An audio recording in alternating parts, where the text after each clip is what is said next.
Matthew writes about the law and the prophets, the New Testament doesn't yet exist. So they are also still talking about the Jewish scripture. Okay? Just before we begin. So this is actually kind of why when Jesus is speaking in the Gospels, when Jesus is written to have been speaking in the Gospels, Jesus never actually ends up referring to anything in the New Testament because it hasn't been written yet. Yeah, so it's all about references to what we know as the Old Testament. This is kind of important because this is where we are going with here. So this is the transition point. Like this is kind of like a transition point between the Beatitudes and the law bit. Jesus gives 3 parables about what kingdom people are like, what he would want them to be.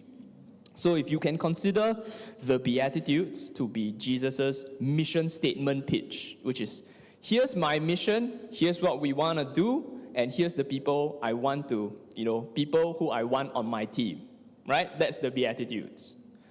Who's going to come on my team, and what's going to happen to you when you're on my team. So this can be considered why do we need another team? Right? Aren't we all, like, if you think about it, right, they're all, everybody, like most of his audience, there will be some Gentiles, sure, and Matthew was probably writing to some Gentiles as well, but most of the people reading it early on would have, at least in Jesus' direct audience at this time, would have been Jews, right? So they'll be wondering to themselves, quite naturally, right, if he says, I want you new guys for my team, don't you think people will be wondering, why do we need a new team? Aren't we all on the same team? Like, aren't we all Jews? Aren't we like, we're all on the same team, right? We're all trying to score the same goal over here. Why do we need a new one? Right? So I would say that Jesus uses these parables to explain why we need a new team. Or, why we need some new players on our team. Sorry, the soccer people are not here, so hard to make any analogies. Ha! Yeah. Sorry, I had a soccer analogy in my mind, but, soccer people are not here. Too bad for me. Moving on. Sorry. So, yeah. So, does anybody watch soccer here? Okay, then I can use my soccer analogy. Yes, okay. All right. Yeah. So let's say a new season comes up, right? And then they go, we'll be getting a few new players for our team during the transfer season, because things happen, and then you'll be thinking you definitely be thinking to yourself, must be because why would they need new players for the team? Okay, so what does needing new blood mean? Like, why do you need new blood? Yeah, old blood. Okay, no, it's quite simple, right? It's a simple thought, right? Need new players, because old players cui already, cannot win the title, right? Okay, yeah, so keep that in mind, because we're on to something here about what Jesus is going to be talking about. You're on to something. Okay, need new players, right? Okay, so these are the three parables that he tells. You are the salt of the earth. But if the salt loses its saltiness, how can it be made salty again? It is no longer good for anything except to be thrown out and trampled underfoot. You are the light of the world. A town/city, the word is whatever, built on a hill cannot be hidden. Neither do people light a lamp and put it under a bowl. Instead, they put it on its stand, and it gives light to everyone in the house. In the same way, let your light shine before others, that they may see your good deeds and glorify your Father in heaven. So that's the three things. You are the salt of the earth. You are the light of the world. You are the city on the hill, or the town on the hill, whichever words. Okay. So, I'm quite sure when he talks about city or town on the hill, what would you naturally think about? What city is he talking about here? Yeah. Think about it. If you were okay, this is a bit difficult, but put yourself in the shoes of a Jew. If Jesus says the city on a hill, what city do you think he's talking about? Okay, yes. And when Jesus says you are the light of the world, what do they think about? Yeah. What would they be thinking about if they think about their scripture?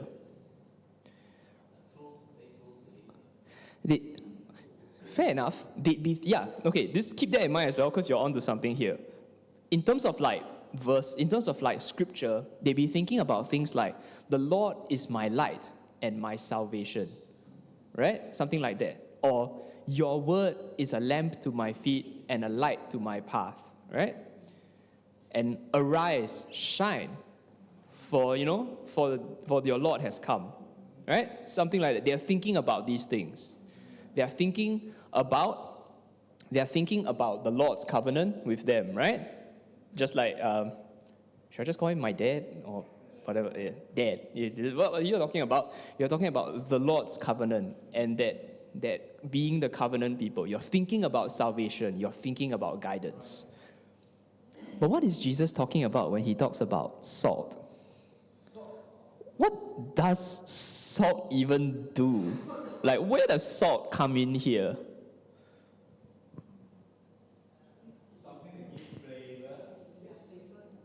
Yeah? Yeah. Anything else about salt? Okay. Yeah. Preservation, right? What's that got to do with what Jesus is saying, though? So the link is not quite as direct, right? Like when you talk about city on a hill, immediately Jerusalem, very easy.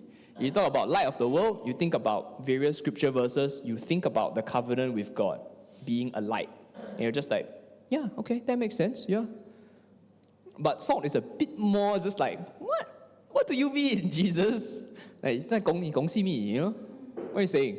Okay, so let's just look really quickly at the uses and the significance of salt in like Jesus' time. Like in ancient times, what does salt mean to people? Like nowadays, we think about preservation, we think about flavor in food, right? That's because we have a whole bunch of technology nowadays that helps us with a lot of things. And you don't need salt for a lot of the things that they used to use salt for. Now back in the day, salt was super important. Okay, so yes, flavor, confirm. Nobody has ever said that salt was bad for flavor. No, that's nonsense. Salt, pepper, spices. Without that, there's just no flavor, right? Okay. So, what they actually used to do was salt was actually used, at least in Israelite culture, to mark covenant. So, I will just quote a few things for you real quick. Which is, so in Leviticus 2, when they talk about making grain offerings to God, they say, every grain offering you bring to the Lord must be made without yeast, for you are not to burn any yeast or honey in food offerings presented to the Lord. And they also say, season your offerings with salt. Do not leave the salt of the covenant of your God out of your grain offerings. Add salt to all your offerings. So it was part of their ritual practice. Like it was part of their practice of offering things to God. In their culture, there was a proper way to do this, and that way was no salt, no go. No salt, might as well don't do. So this gets picked up later in Chronicles when Israel and Judah actually go to war with one another. And King Abijah of Judah, when they see that they are going to be defeated, he basically stands up and says this, Jeroboam and all Israel, listen to me. Don't you know that the Lord, the God of Israel, has given the kingship of Israel to David and all his descendants forever by a covenant of salt? So the salt becomes the symbol not only of the covenant that Moses and the people make with God, but it also gets picked up as a key part of the covenant that is made with David.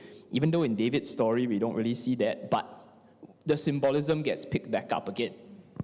So you can see that it's actually an important part of marking your loyalty to the covenant, right? And which is why Abijah actually goes on to accuse Israel of having broken this covenant of salt. And he compares their deeds to he's essentially saying that because you rebel against David's house, it is like you have stopped giving your offerings with salt.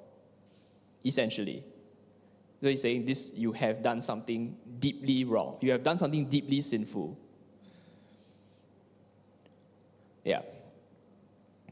Okay, so the next thing is, yes, salt was used both to preserve food, but also purify things, like prevent infection. Like for example, you did say that nowadays when we say rub salt in the wound, right? You're like, oh, that's super pain, 好痛哦. But in the past, not like you had a choice, really. Like in the past, it was either rub some salt on the wound or stick a controlled fire onto the wound to close the thing. It was either that or that, okay? And if your doctor is really good at their job, they will have some string handy and they will sew the thing up and hopefully you don't die.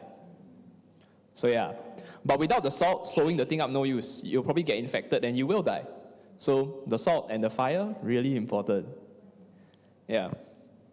Nowadays, we got all sorts of other things, but in the past, nowadays we got Savlon, we've got antiseptic, supply on the thing, you'll be okay, right? Last time, salt or good luck. You better pray. Okay, so salt was also used to make peace. Yeah, salt was used to make peace.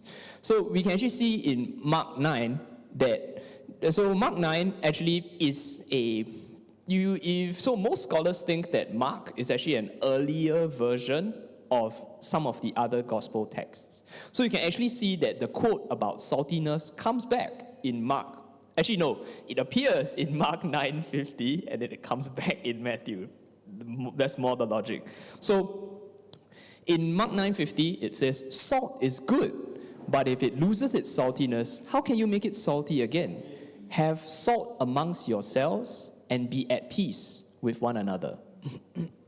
So even in modern Semitic culture, like in the culture of even with modern Jews and modern Arabs, it is a common practice when making peace or solving disagreements is after you have agreed to, we're okay already, it's like, we're okay, everyone's cool, we're going to shake hands, and then we're going to pass the salt with one another. We'll share a meal with salt in it, and then we share a meal, there's hospitality between us now, there is peace. So this is still a practice people have. So you can see that this ancient culture, this significance of salt is something that stays on. Even now, it's pretty fascinating. Actually, just a funny side note, the Romans actually had a similar practice, but not with salt. They had it with fish sauce, of all things. Yeah, the Romans actually had this fish sauce that they called garum. Yes, fish sauce. No. A lot. So fish sauce, as long as people have lived near the sea, they have somehow managed to discover that fish sauce is awesome. And in the case of the Romans, they had this thing called, In the case of the Romans, they had this thing called garum allium, which means the garum of the fish sauce of allies. 盟友, you know, 盟友的鱼酱, okay? It's like fish sauce of allies. So what you would do is it was a practice to, if you wanted to be friends with someone, or you wanted to show that you would want this person's friendship or their alliance, yes, we will have fish sauce. I will send you a gift of garum allium to show that I want to be your friend. So actually there was actually some common ideas about this special food or a ritual item that you can also eat, you know, because people were also practical. They were also quite practical, okay? So the peace-giving item is also something that makes food good lah. Then you give it to people and go see, friend, okay? 都是朋友, 这个意思. Yeah, right, so this is an interesting part of their culture. Okay, and as you can see from earlier, there's something about salt that was meant as a thing of ritual significance to Yahweh, right? As far as the Jews understood it. And this was actually not something that was solely their province. It is actually also written in old Greek ideas of ritual that salt is beloved of the gods. And they would also put salt in their offerings to the gods because that is what they believed. There's actually these, I'm just saying that there were all these common ideas floating around at that time. And even as the Jews and the Israelites and later the Jews would interact with other cultures, they would actually also discover that, we have similar ideas probably from a shared past, really, because they're all from the same region of the world. Yeah, so there are all these things about salt. But because there are so many meanings of salt, which one of these does Jesus mean? Like, what commonality do all these things have, right? Like, there are all these uses of salt, right? Salt can purify wounds, la. Salt preserves food, la. You make peace with salt, la. You offer salt to God, la, in your offering. Which of these meanings is Jesus talking about? And if he's talking about, maybe you can say, maybe he's talking about all of them. But what brings them all together? What brings this idea of salt of the earth together that Jesus can just say it like that and go like, 不用紧, you all understand one, 你们会知道的. 就这样而已, he just chucks it out and he doesn't, have you noticed he doesn't explain it at all, other than saying if the salt loses its salt, it won't be salty again. But other than that, does he explain? No. So clearly there's an expectation there that, 你们知道的, you're okay one. But nowadays we're like, oh no, I'm not okay, what are you talking about? Okay, so where was Jesus coming from with this? I think that we can actually get a better picture of what Jesus was talking about if we think about the other parables that he used, right? He talks about the salt of the earth, the light of the world, and the city on a hill. He uses them more or less to argue for the same thing, so it stands to reason that they are related. Like, these ideas are related to one another. So let's go think about the light of the world and the city on a hill. Where does Jesus get this image from? I already spoiled it, it's over here. He gets it from the prophet Isaiah.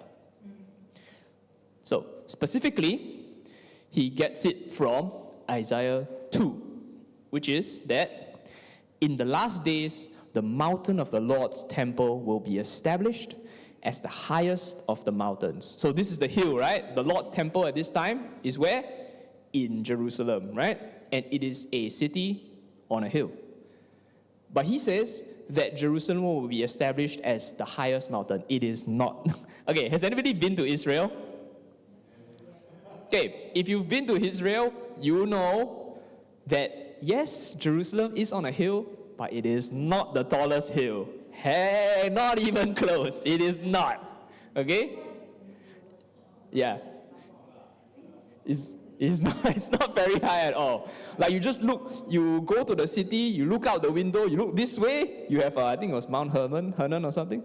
Yeah, you're just like, that thing is way taller. You gotta be kidding me, right? But Isaiah says that one day, this mountain of the Lord, as in he's also not talking about like the physical Jerusalem. He's talking about the idea of the mountain of the Lord will become the highest mountain. And all the nations will stream up to it. Okay, and many people will come and say, come, let us go up to the mountain of the Lord, to the temple of the God of Jacob. He will teach us his ways that we may walk in his path. Remember we said, your word is a lamp to my feet and a light to my path. The light is being compared to God's teaching. So the law will go out from Zion and the word of the Lord from Jerusalem. There's a bunch of other comments here, and then later they go, come, descendants of Jacob, let us walk in the light of the Lord. Right? This is where we get the walk in the light of the Lord. That's where we get that one from. Okay? Yeah. So I'm just going to explain this passage a bit real quick. So the part that I skipped is verse 4, which is, It's not, I didn't include it here because it made the it made the thing too long. But just to summarize verse 4, verse 4 talks about what happens when the law of the Lord comes out to the nations, which is that the Lord will judge the nations and settle the disputes. So the Lord will make peace, right? The Lord makes peace.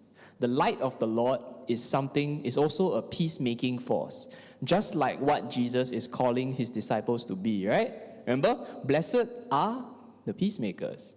Jesus is saying, so that meaning of salt is in here too. That meaning of salt and that meaning of light. Light, salt, and the people of God all make peace. That's what they do. He says, they will beat their swords into plowshares and their spears into pruning hooks. Nation will not take up sword against nation, nor will they train for war anymore. Peacemaking.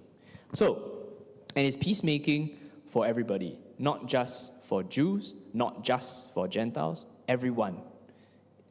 So, and here's there's actually a bit of fun word play here that connects these ideas. So the word for teach actually was yara. So you pronounce it as yara, and you pronounce the law as Torah, and you pronounce light as ora. So actually so these things got put together. Yeah, so these things are put together in the passage as linked ideas. The law, the teaching, and the light. They are a similar thing. They come forth from God. And this light that comes forth in the form of teaching, in teaching the law to people, and when the law of the Lord is in people's hearts, that brings peace. Yeah. Okay.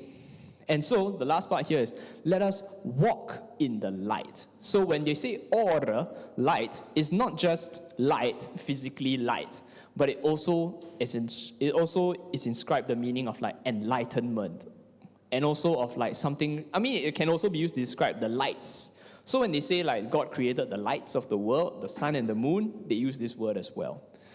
Yeah, so when they say walk in the light, when they say your word is a lamp to my feet and a light to my path, what we are saying here is that light isn't just something that comes down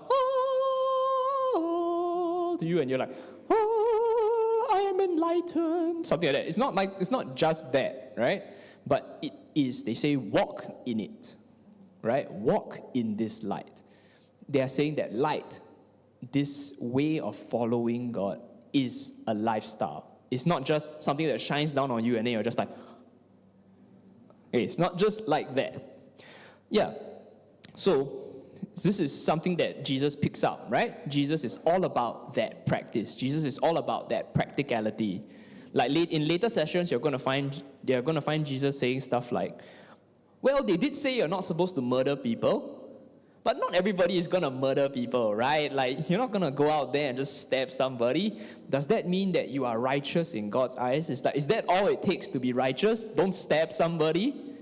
No. But there are things you can do to follow that, even if you're never going to stab anybody, right? They say, don't steal somebody else's wife or husband. And Jesus is just like, is that all that really takes to be righteous? Is that is that where our standard is? It's like, no, right? That's not where our standard is supposed to be. We're supposed to hold ourselves to something better than that. It can be better. So this is what we mean by light is a lifestyle. You're not just reading the law, but you're also putting the law to something practical. Understanding the ideas behind the law. Yeah. So there's actually another interesting theme for light in Isaiah, known as the servant of God. So it's worth understanding that Isaiah was written so the reason why Isaiah is important to Jesus is, so when was Isaiah written? Hey, come, history question. 几时写的? 800 is actually about right. Yes. Okay, what was happening at this time? 发生什么事? Who's king? Okay, hooray, yes. Okay, what's happening? Briefly, for Uzziah anyway. It's Hezekiah's one. Hezekiah's the more consistent one. But this is correct, right? It's a time of, but why do you need revival? What's happening? Why is revival needed? See? Why do you need new blood? Why do you need new players? Because old players cannot win title, what? So you need new players. Why need revival? Because cui already. Yeah, key.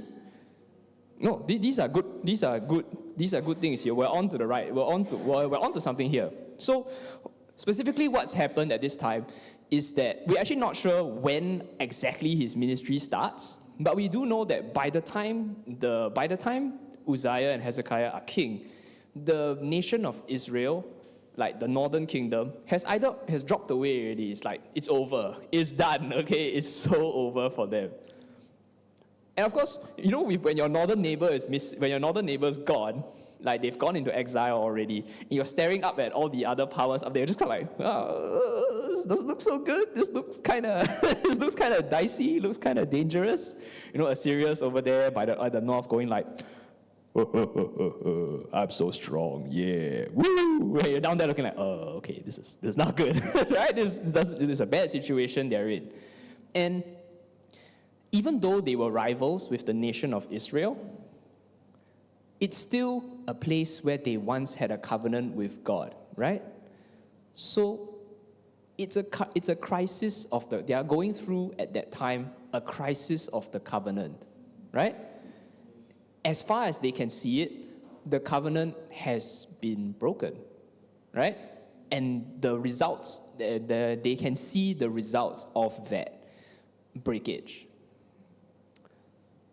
And that's the kind of mood that Jesus is also calling on here, which is that I will go further a bit later when we get back to salt. But Jesus is also pulling on this idea, and it is at this time when Isaiah brings forth this idea of God's servant, right?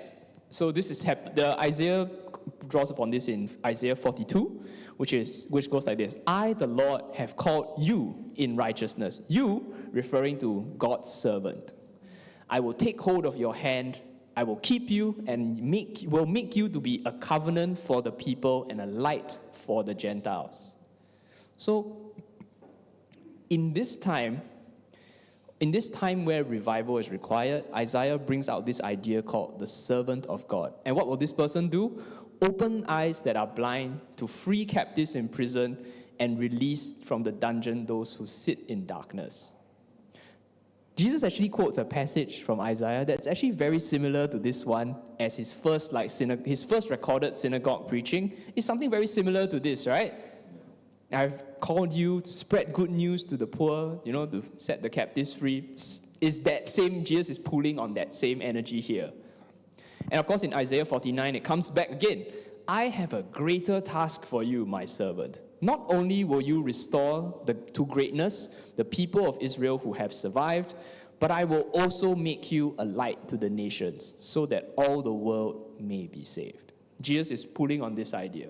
So when Jesus is quoting Isaiah, when Jesus is talking about we are going to be the light of the world, Jesus is saying, you and I, the people I'm calling, we together are the servant of God. We are the instruments of God's salvation. We are the instruments of God's light. And have you noticed, actually, that when they say, let us walk in the light of the Lord, this is early on in Isaiah, right? But later on in Isaiah says that you will become light, right? The servant of God becomes light. The servant of God not only brings light, but becomes light. You don't just walk in it. So, in that sense, Jesus is saying that he's calling people to, when you walk in the light, when he draws upon Isaiah, he's drawing upon this idea that when you walk in this light, when you are the people of God, you will reflect that godliness. You will become like light. Okay, sorry.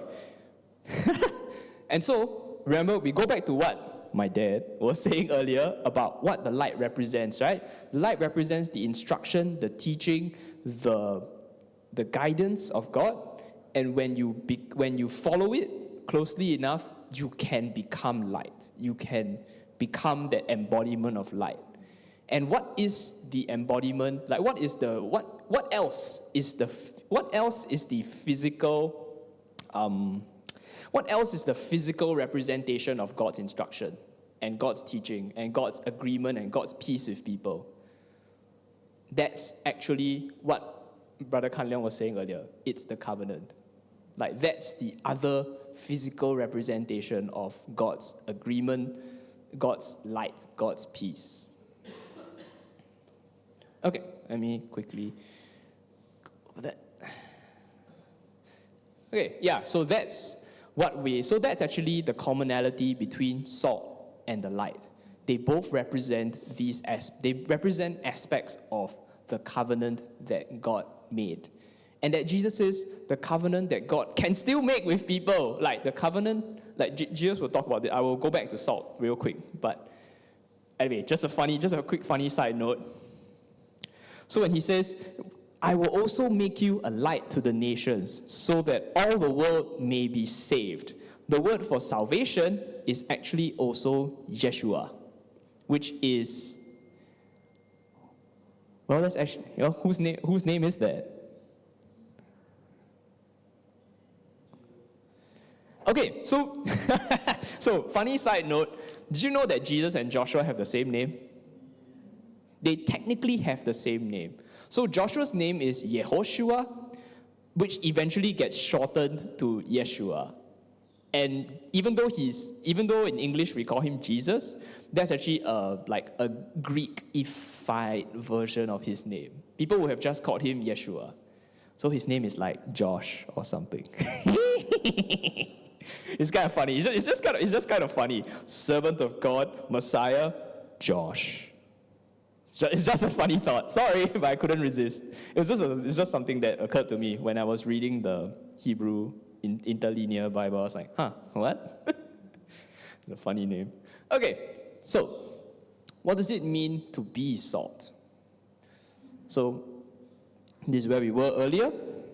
And we were talking about where the light and the salt overlap with one another. And as we actually implied earlier, they come together when they describe an enduring covenant, right? Salt preserves, light shines.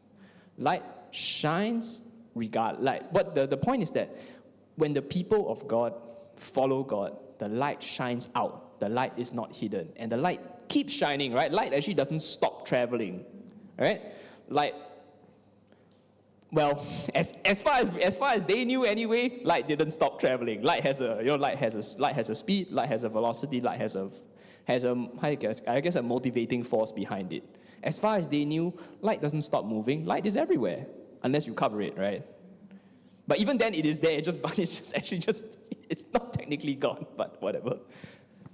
Science. Anyway, yeah. But as far as they knew, light was everywhere. Light is eternal. Right? Even at night, there are sources of light. It's not that it's gone, as far as they knew. And that it has in common with salt. Salt endures. Salt preserves. Salt makes other things endure. Right? Salt stays salty, and salt also makes other things last. Yeah. So this is what Jesus is actually referring to here, the lasting nature. And when they talk about light brings peace. Light purifies relationships between, like to make peace. When Jesus talks about making peace, is to make right, is to make pure again relationships between people that have been tainted by anger, been tainted by hatred, been tainted by all sorts of history. And Jesus says, that's what we are going to do, is we are going to step into these arenas of conflict and we are going to make peace. Be light, right? And salt is also a symbol of peacemaking. This is where these things come together. So Jesus is saying this is the basis of the covenant. The basis of the covenant is show God's glory, show God's teaching, bring peace to people. And that's how we bring about righteousness. Right. And of course, and actually this is, hang Hang on, let me just quickly make sure I covered everything. Okay, yes. Okay, just making sure I covered everything. Okay, and he goes on to say, but if the salt loses its saltiness, how can it be made salty again? What's the chemical composition of salt? At least table salt anyway. There are other salts, but table salt. NaCl, right? Is there any way to make NaCl not NaCl? So in its like usual like crystalline makeup, it's always salty, right? So what is NaCl that isn't salty?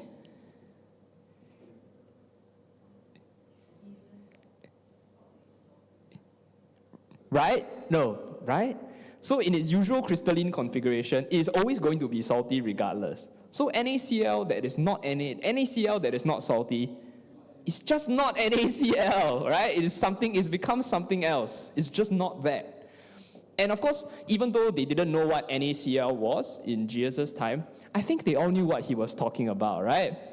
Like when he says, if it loses its saltiness, they'll just be like, then it's just not salt lah, bro. Clearly you're not eating salt if it's not salty, right? And if we link salt back to the covenant, what is Jesus saying?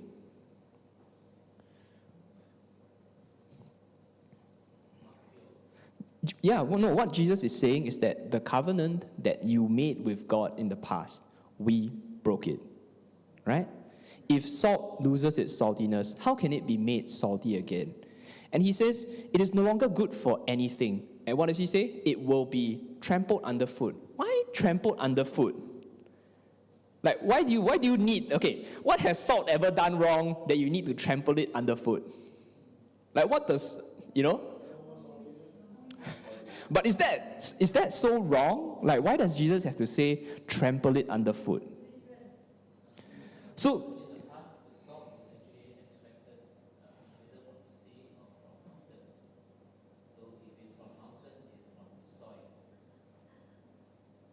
how's that going to make it salty again, though?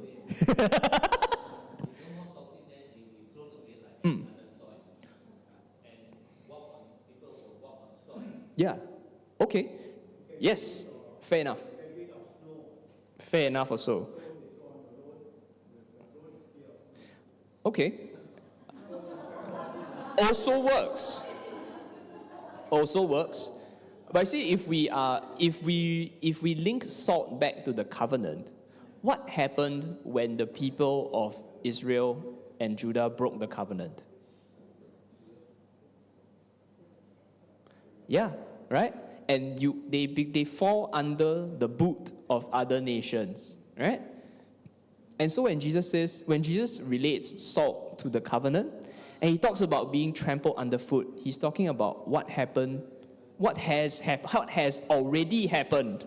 As in he's also talking about what has already happened, right? They are currently under the boot of the Romans. Before that, they were under the boot of the Greeks. Before that, they were under the boot of the Persians. Jesus is like, for the last 800 years, you guys have been like that salt, right? That hasn't stopped being salty. You were supposed to be the covenant, but you broke the covenant. You stopped being God's people. You stopped being God's people, and so you have been trampled underfoot. For people living with like 800 years of this stuff, I think they will probably understand what he means. They're just like, okay, thanks a lot, bro. It's that moment. So, and Jesus actually talks about how the town built on a hill cannot be hidden, right? If you can hide a town on a hill, then there was no, if you look at a hill and you don't see a town on the top of the hill, there's just no town there. It's not, somebody managed to grow the trees so tall that they cover the walls of the city, or, they were able to bend light around the city so it looks like the lights. No lah, there's just no city there, okay? Right? And just as Jesus is saying that you stopped being the covenant people, and so you were trampled underfoot, he's saying you stopped being the covenant people, and so it was like no light was shining from your city. It's like you covered the city with a bowl. So So when Jesus is asking, when Jesus says we need a new team, that's because he's saying, our old team died, man. Like the old team is dead. We need a new team. Yeah. He is reminding the audience that even though his audience, Jesus' direct audience would have mostly been Jews, and he's basically what he's saying here is that he's saying with these two comparisons, he's telling them that they are the so-called people of God, but so far they haven't followed God at all, and that's why they are in the state they are now. It's definitely important to understand that Jesus was, for his time anyway, he was religiously quite conservative, but socially he was more of a revolutionary. So this is totally on brand. Going like, 需要革命, okay? Like it's pretty on brand. Okay. We're actually almost done, wow. Okay, but fortunately for everybody, and that's why Jesus says, you are the light of the world. God is calling you. Anyway, Jesus is saying Jesus is saying that God believes in second chances. The covenant was broken, and that's why we're in this state now, where it's like, it's not over. We can still do the second half comeback. Second half comeback. Down 2-0 at halftime, 3-2 by full time. Okay, like that. Yeah, if not, if not extra time, sudden death, we can still score that goal. Right? Yeah, Jesus is basically saying, we're in the second half, we're in extra time, we can still win this, okay? You can still bring it back. Okay, and so, in the same way, let your light, what's that light again? The light is the instruction, the guidance, the guidance of God that brings like the desire to bring peace, the desire to live in righteousness with other people. Let this desire shine to other people. And how does the light shine through? The light shines through your good deeds, right? Your good deeds, your mediation in places of conflict, the way you treat other people as equals to yourself, the way you endure even when people argue with, even when people persecute you, whether when people disagree with you, even when people who should be on your side, you don't agree on these things, it's okay. Work through it. Walk in the light. Right? And so the full verse from that is actually at close to the tail end of Isaiah 60. Arise, shine, for your light has come, and the glory of the Lord rises upon you. The light comes, see, darkness covers the earth, and thick darkness is over the peoples. But the Lord rises upon you, and his glory appears over you. Nations will come to your light, and kings to the brightness of your dawn. The light shines upon you, you walk in the light, you become the light. And then shine out to people so that they will see that God's light is reflected in you. That's what Jesus is calling his disciples to do. Yep. And so Jesus is saying, let's be the covenant people again. Let's shine like stars again, like we were supposed to do, right? God is, so in the Old Testament, when they talk about things like the council of heaven, that is God and the stars. And the stars are likened to like lesser cosmic entities.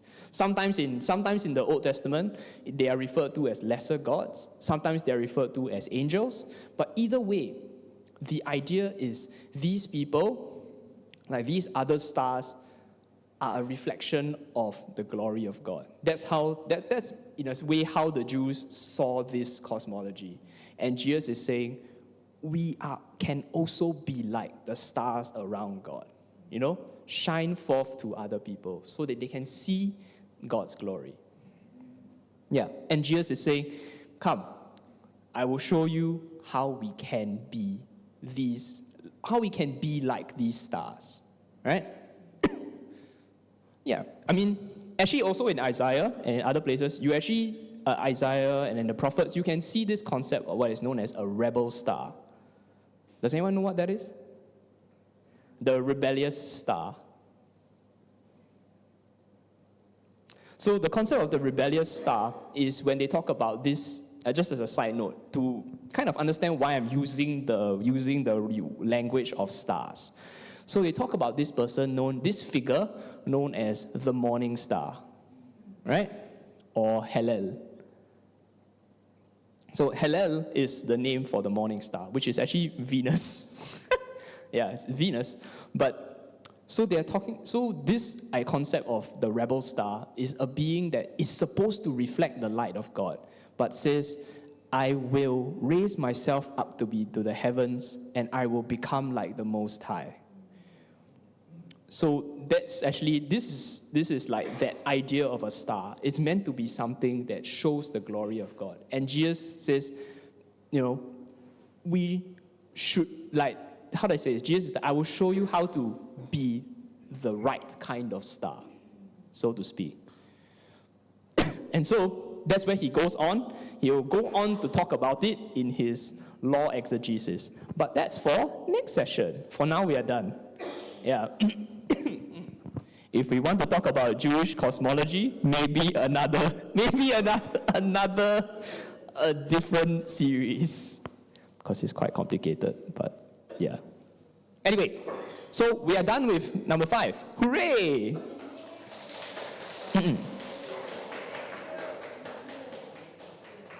Yeah. Yes, there will be. Yeah.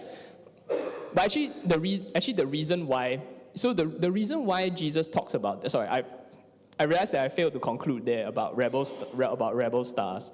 So Jesus is saying that's why the use of Isaiah uses the image of stars and the image of light and of the morning to say that the people who follow God are the real dawn star. The servant of God and those who create that revival with the servant of God are the real morning star, unlike the star that rebels. Eventually, this concept of the rebel star will eventually become the concept we know as the devil, but this is currently being, in the period where Isaiah is alive, this theology is like being developed, work in progress. And Isaiah is like, the focus is not on that thing, the focus is on being the real thing. Yeah. Yep. Okay. Yeah, so, yeah, it's quiz time.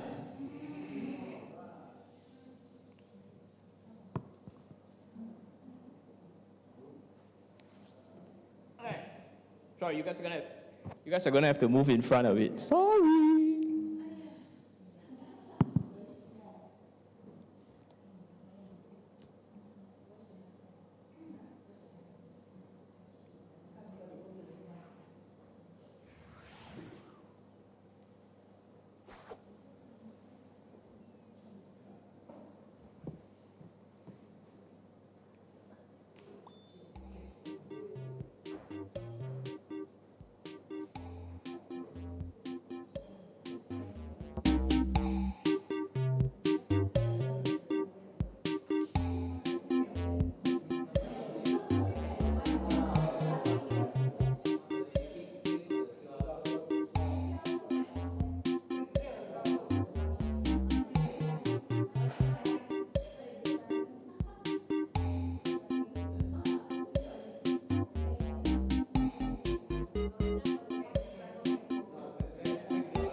Okay, anyway, so Jesus draws much of his light imagery from Isaiah, the prophet Isaiah, who actually explains that light is something that, he says, walk in the light. It is something that you need to do in your life. It's a lifestyle sort of thing.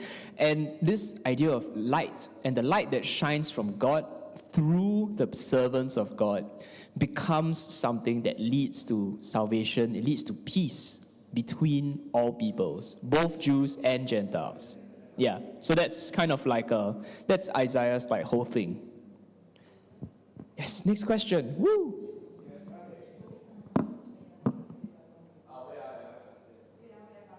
Oh, don't worry.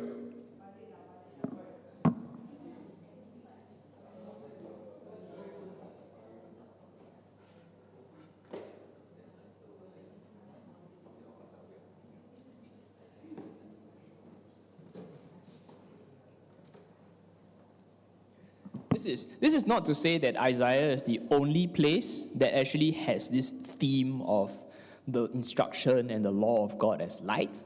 It's just that Jesus is pulling from Isaiah more so in this case. It's more that than that. It's not to say that the idea of light doesn't exist anywhere else. That's not true.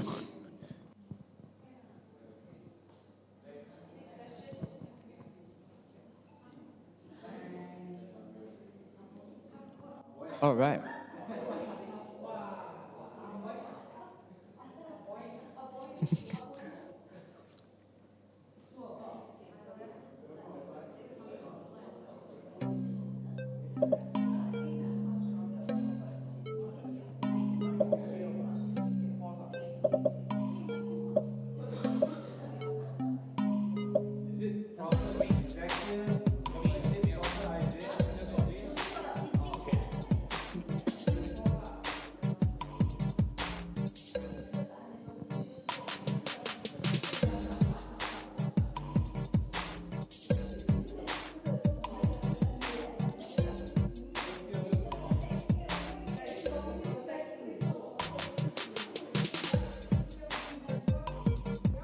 If you know, 就不用 tikam 啦 Then no need to play the odds 啦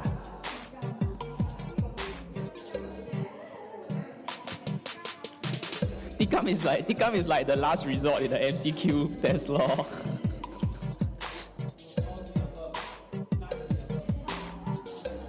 Sometimes can. Okay, yes, thank you. Everybody got this right. Yeah, okay. So, I mean, this question is relatively simple, but I think it's also important to know where, to be sure and to know where, like, where people are getting their references from. Because the Bible is actually a text that is developed over a long time, and that's a very long time for people to develop like referential relationships with them, between themselves and a different passage of the text. So it's actually important to know where all these things link to one another. And in what ways? Yeah. Moving on.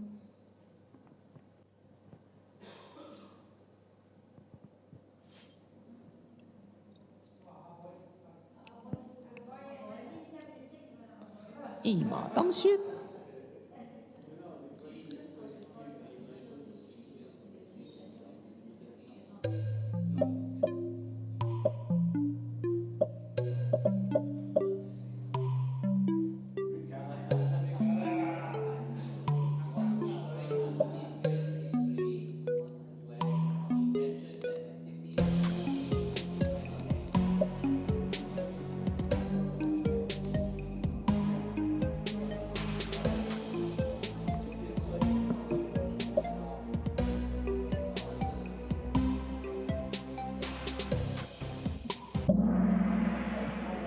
Okay, so this one is this. Okay, I can see where this one gets a little tricky, because, okay, Jesus actually. So when Jesus speaks in these metaphors, he doesn't. These like 这些比喻，耶稣用这些比喻的时候 he's not always referring to a single thing， 不是就是没有一种不是一种来单一的意思。It's not really that. It's not. So he is talking about Israel's history. He is also he's talking about how when he talks about the city on the hill cannot be hidden, and when he talks about how the salt cannot become salty again once it has lost its saltiness, he is actually talking about how he's also talking about how the old covenant failed and how people ended up failing to fulfill that covenant. And that is part of Israel's history, right? When he talks about the city on the hill, he refers to Jerusalem. But when Jerusalem was the capital of the kingdom of Judah, and they ended up breaking the covenant as well. And when he says that the city on the hill cannot be hidden, he's really saying that, well, but you did hide it, didn't you? Right? Like you did hide it. Just like how salt shouldn't be able to lose its saltiness, but you broke the covenant. You stopped being salty. Yeah, so that's what Jesus is talking about here. Which is why it becomes important that he leads into the idea that there's a second chance. We can still be the light of the world. We can still be the salt of the earth. We can still become the city on the hill. Okay, moving on.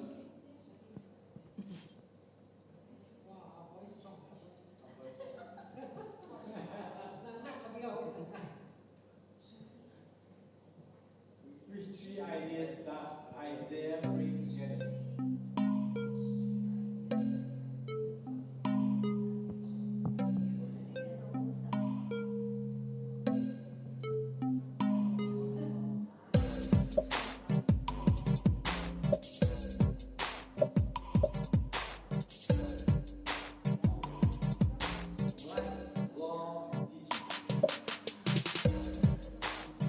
Law and teaching.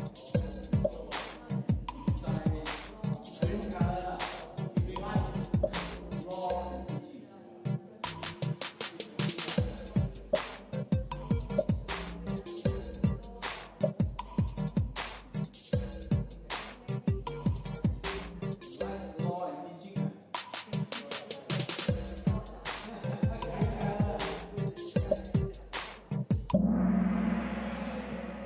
Okay.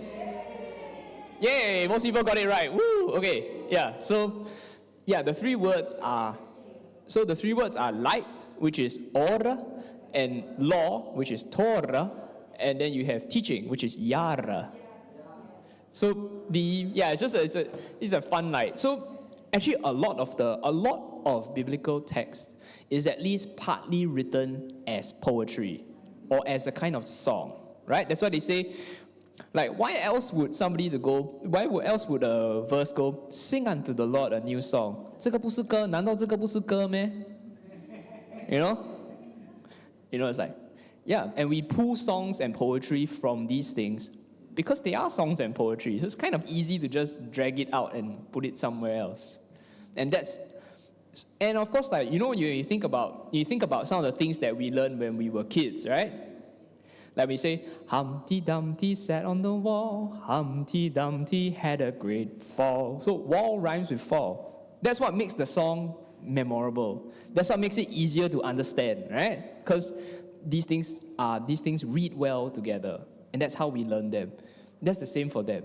These things were meant to read well to some extent, and at least sound musical to be like, yeah, okay, I get it. Yeah.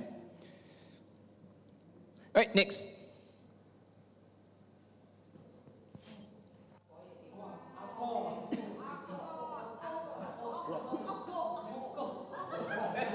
That's a name and a half, but okay.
Okay, this one is actually probably the trickiest out of the 5, to be fair. Okay, to be absolutely fair, this one is the trickiest out of the 5. Out of the 8 questions, this one is the trickiest. Okay, so this is really more about like, which of these is least true? Jesus definitely thinks that the Jerusalem of his day is also not the covenant Jerusalem. He definitely thinks so. He just hasn't said that yet. Don't worry, he will say it though. He just hasn't said that yet. This one is actually not wrong also. It's just the least true. Yeah. So the other 3, he rather blatantly says so.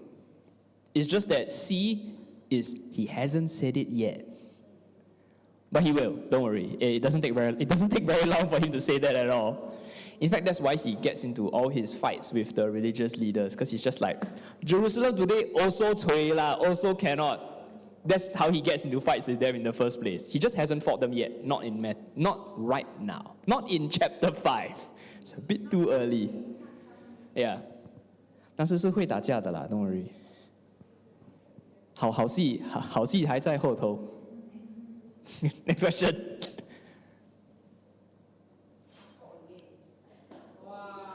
Oh.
Okay, nobody got this wrong.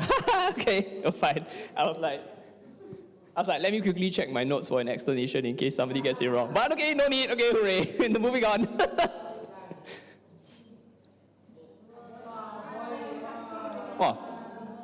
Oh, boy, why are you so strong, boy?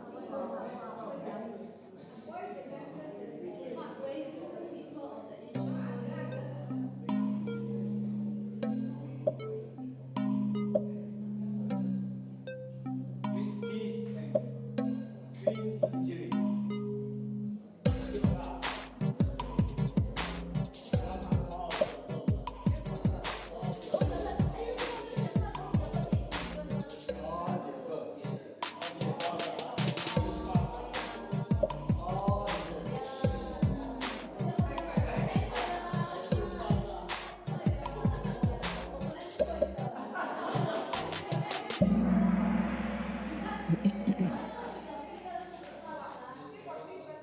Yes? As in, okay lah, no, this is not all like the total, the sum total of these options is not every single one that we listed earlier, but it is technically all of the above. At least insofar as the question is concerned, all of these are correct. Yeah. You know, I just wanted to put two. I just wanted to put two each, so it wasn't too. It doesn't slant the question, or it doesn't slant the question too much. Okay, next question. I think that's the next question is the last question. I think so.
Actually, is it not very clear from the interface which is A and C?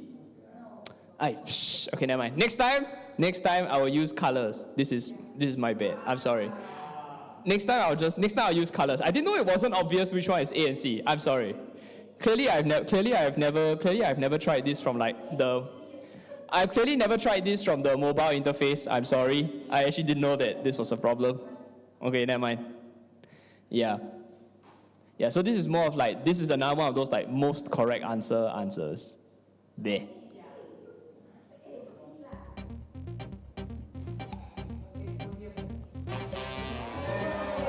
Okay, who are our...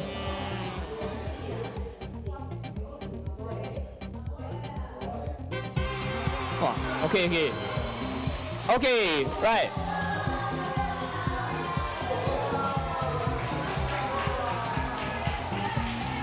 Okay, so who is our okay go? Okay, yes. Okay go. Woo! Yes, useful things. Nope. Maybe next time. Next time I bring study to eat. Sorry. Okay, and next who we have? T what?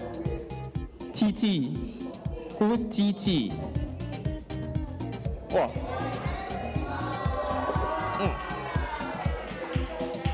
又是一位，等一下，又是一位强者。Let me just bring both.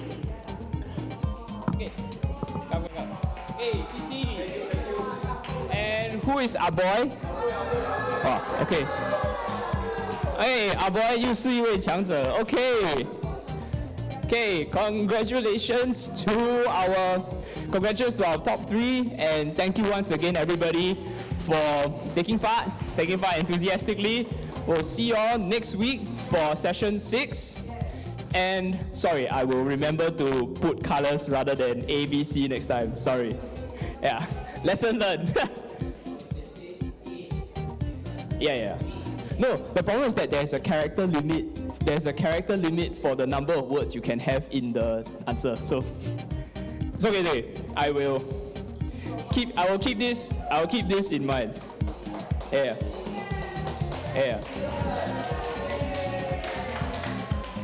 Sorry. I always played the quiz from my computer, and on the computer it would actually show which the options are. But but I realized that on the phone there's less space, so they probably truncated it. Sorry, I didn't know. Okay, thank you all. Okay, can we have Pastor close us in prayer? Thank you. Let us give thanks to God. Dear Lord, we thank you so much for the fun that we have today. Lord, we thank you that your word is forever with us and everlasting. We thank you for all this. In Jesus' name we give thanks. Amen.